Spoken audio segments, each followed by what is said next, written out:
L'histoire de l'Afrique ancienne n'a pas disparu. Elle a été fragmentée, déplacée, simplifiée, parfois volontairement rendue muette.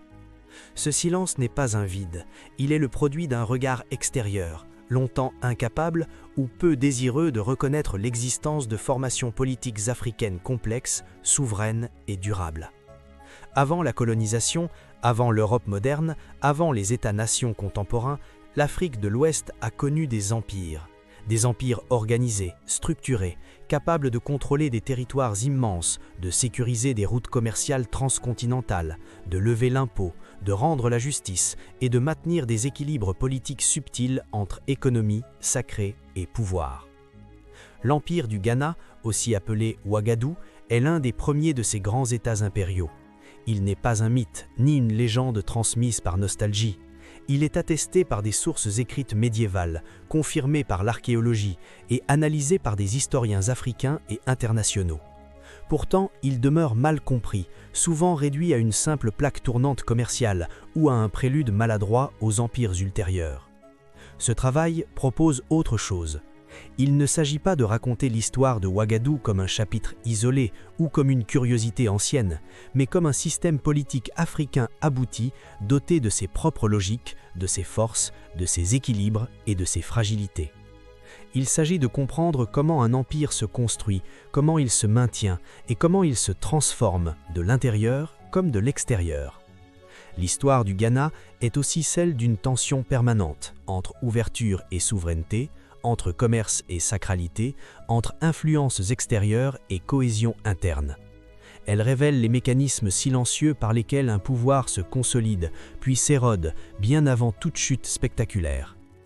Enfin, raconter Ouagadougou, c'est aussi préparer la compréhension de ce qui vient après. La fin du Ghana ne marque pas la fin de l'histoire impériale ouest-africaine. Elle ouvre la voie à une recomposition majeure qui donnera naissance à l'Empire du Mali. Comprendre cette transition, c'est refuser les récits de rupture brutale et restituer à l'Afrique sa continuité historique.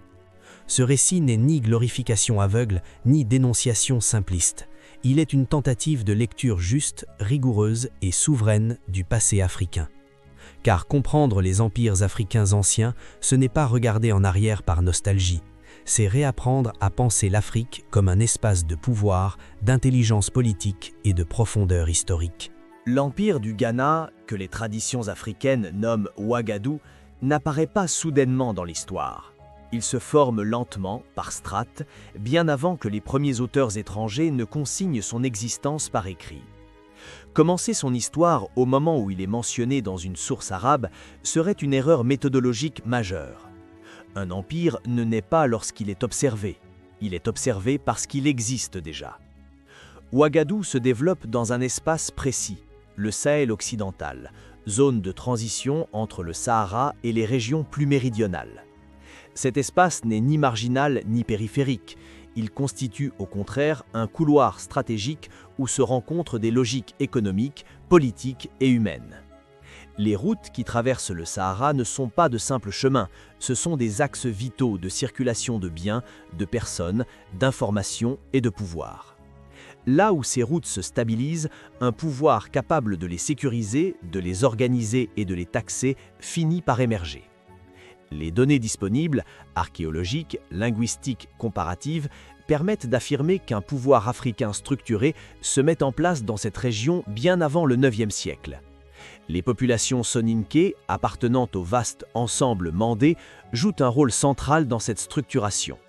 Elles développent des formes d'organisation politique fondées sur la hiérarchie, l'allégeance et la centralisation progressive de l'autorité. Cette construction n'est ni improvisée ni fragile, elle répond à des besoins concrets de contrôle territorial et économique. Les traditions orales, transmises sur plusieurs générations, évoquent des dynasties fondatrices, des pactes, des migrations, des figures ancestrales. Ces récits ne peuvent pas être traités comme des chroniques datées à l'année près, mais ils ne peuvent pas non plus être écartés. Ils constituent une mémoire politique, une cartographie interne du pouvoir. Le chercheur sérieux ne les absolutise pas, il les contextualise, les compare et les met en relation avec d'autres types de sources. Ce que l'on peut affirmer avec certitude, c'est que Ouagadougou se constitue comme formation étatique avant d'être un empire reconnu. Il s'agit d'un pouvoir capable d'imposer des règles, de lever des prélèvements et d'assurer une sécurité minimale sur un espace étendu. Ce point est essentiel. Sans capacité coercitive, il n'y a pas d'État impérial possible dans un environnement aussi contraignant que le Sahel. Cheikh Anta Diop insiste sur un élément souvent négligé.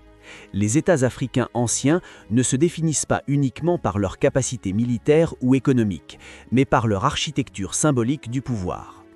Le souverain africain ancien n'est pas un simple chef administratif, il incarne l'ordre, la continuité, l'équilibre entre les hommes, la terre et les forces invisibles. Cette dimension n'est pas secondaire, elle structure la légitimité politique. Dans le cas de Ouagadougou, cette royauté sacrée précède toute influence religieuse extérieure. Elle s'inscrit dans un système de valeurs et de croyances propres qui confère au pouvoir une autorité profonde et durable. Tant que cette autorité est reconnue, l'empire tient, même face aux contraintes écologiques, aux rivalités locales ou aux pressions extérieures. Sur le plan économique, Ouagadougou ne fonde pas sa puissance sur l'exploitation directe des mines d'or, mais sur le contrôle des flux. Cette distinction est capitale. Le pouvoir ne réside pas dans la possession brute de la ressource, mais dans la capacité à l'organiser son passage, à le sécuriser et à en tirer un revenu régulier. En cela, Ouagadougou est un État pleinement conscient de sa position stratégique. La formation de l'Empire suit donc une logique cumulative, des chefferies intégrées, des territoires soumis ou alliés, des axes commerciaux maîtrisés, une autorité centrale reconnue. Ce processus s'étale sur plusieurs générations. Il ne produit pas immédiatement un empire rayonnant, mais un noyau de pouvoir solide, capable d'absorber, de dominer et de redistribuer. Il faut enfin souligner un point méthodologique essentiel. L'absence de documents écrits produits localement et conservés jusqu'à nous ne signifie en rien l'absence d'histoire, d'état ou de rationalité politique. Elle signifie que les modes africains de transmission, oraux, rituels, institutionnels, n'ont pas été archivés selon les standards qui ont dominé l'historiographie mondiale. Diop rappelle avec force que juger l'Afrique ancienne uniquement à l'aune de l'écriture étrangère revient à confondre traces conservées et réalité historique. Ainsi, avant même que Ouagadougou n'entre dans les textes, il existe comme puissance africaine autonome, structurée, consciente de ses intérêts et de ses équilibres. L'histoire écrite ne fera que révéler ce qui est déjà là, un empire en devenir, forgé par la maîtrise de l'espace, des routes et du pouvoir. Dans les sources médiévales, le mot Ghana n'apparaît pas comme un nom de pays au sens moderne. Il apparaît comme un titre. Cette précision, attestée par plusieurs auteurs arabes et confirmée par les synthèses historiques modernes, est essentielle pour comprendre la nature du pouvoir à Ouagadougou. Le Ghana n'est pas un territoire abstrait, il est d'abord l'homme qui incarne l'État. Les géographes et lettrés arabes, notamment ceux rassemblés dans le Corpus of Early Arabic Sources for West African History, édité par Levdion et Hopkins, emploient le terme Ghana pour désigner le souverain lui-même. Cet usage est comparable à celui de titres comme Pharaon, Négus ou César dans d'autres civilisations. Le pouvoir est concentré dans une personne, mais cette concentration n'est ni arbitraire ni primitive, elle est institutionnelle. Cette personnalisation du pouvoir est le signe d'un État abouti. Le Ghana n'est pas un chef parmi d'autres, il est le centre d'un système hiérarchisé. Les territoires soumis, alliés ou dépendants reconnaissent son autorité, versent un tribut et s'inscrivent dans une architecture politique où le centre domine la périphérie sans nécessairement l'administrer directement. Les synthèses de l'UNESCO, General History of Africa, volume 3, confirment que ce modèle est caractéristique des grands empires sahéliens médiévaux. La description la plus précise de cette royauté nous est fournie par Al-Bakri au XIe siècle, 1066-1068. Il évoque un souverain entouré d'une cour, de dignitaires, de gardes et bénéficiant d'un cérémonial élaboré. Ces éléments ne relèvent pas du folklore. Ils attestent l'existence de fonctions politiques différenciées, d'un ordre protocolaire et d'une mise en scène consciente de l'autorité. Autrement dit, Ouagadougou possède une véritable culture d'État. Cependant, La légitimité du souverain ne repose pas uniquement sur sa personne visible ou sur l'exercice de la coercition. Elle s'inscrit dans des lignages, souvent structurés selon des principes matrilinéaires, attestés dans plusieurs sociétés mandées et sahéliennes. Même si les sources écrites demeurent discrètes sur le rôle précis des femmes à Ouagadougou, les traditions orales et les comparaisons régionales indiquent que la transmission de l'autorité et la stabilité dynastique passaient par des alliances familiales complexes, où les femmes jouaient un rôle central, mais rarement exposées publiquement dans les récits écrits produits de l'extérieur. Cette dimension est fondamentale. Le pouvoir du Ghana ne se reproduit pas seulement par la force ou l'héritage patrilinéaire direct, mais par une continuité lignagière où la légitimité s'enracine dans les parentés, les mariages politiques et les filiations reconnues. Les femmes, en tant que vectrices de lignage, garantes de continuité et médiatrices entre groupes, participent ainsi à la solidité du système impérial, même si leur action demeure en grande partie invisible dans les récits écrits produits de l'extérieur. Cette architecture lignagière renforce la sacralité du pouvoir. Cheikh Anta Diop insiste sur ce point. Dans les sociétés africaines anciennes, la royauté est indissociable du sacré. Le roi n'est pas seulement responsable devant les hommes, il est garant de l'équilibre entre la communauté, la terre et les forces invisibles.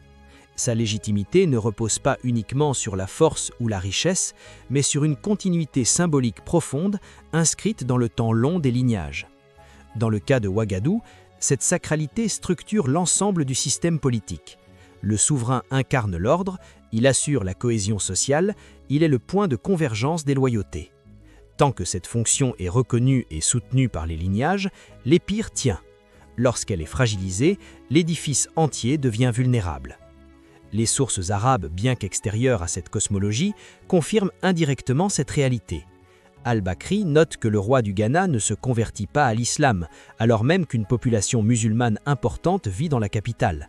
Ce choix n'est pas une simple inertie religieuse, il s'agit d'un choix politique conscient. Renoncer au socle religieux traditionnel reviendrait à déplacer le fondement même de la légitimité royale et à rompre l'équilibre sur lequel repose l'autorité impériale. Sur le plan institutionnel, le pouvoir du Ghana s'exerce à plusieurs niveaux. Il contrôle les grandes routes commerciales, impose des taxes sur les marchandises et garantit la sécurité des échanges. Cette capacité à prélever et à protéger est le signe d'un État fiscal embryonnaire mais efficace. Les sources indiquent que certaines taxes sont perçues à l'entrée et à la sortie des marchandises, notamment sur le sel, ce qui suppose une administration minimale et une autorité reconnue. L'archéologie, notamment sur le site de Koumbi Saleh, renforce cette lecture. Les vestiges montrent une occupation urbaine durable, une organisation spatiale structurée et des zones différenciées. Même si les fonctions exactes de chaque bâtiment ne peuvent toujours pas être identifiées avec certitude, l'ensemble atteste de l'existence d'un centre politique stable, capable de soutenir une capitale impériale sur plusieurs générations. Ainsi, le titre Ghana condense toute une conception du pouvoir, un souverain incarnant l'État, une autorité sacralisée, une hiérarchie territoriale, une capacité fiscale et coercitive et une légitimité enracinée dans les lignages où les femmes occupent une place déterminante, quoique rarement visible. Ouagadougou n'est pas un empire improvisé ou fragile, c'est un système politique mature, africain dans ses fondements et pleinement conscient de ses mécanismes. Cette architecture du pouvoir explique à la fois la longévité de l'empire et sa sensibilité aux transformations idéologiques ultérieures. Car lorsque le centre symbolique du pouvoir est touché, que ce soit par la rupture des lignages, la fracture des loyautés ou le déplacement des références de légitimité, ce ne sont pas seulement des institutions qui vacillent, mais l'ordre même qui les rend possibles.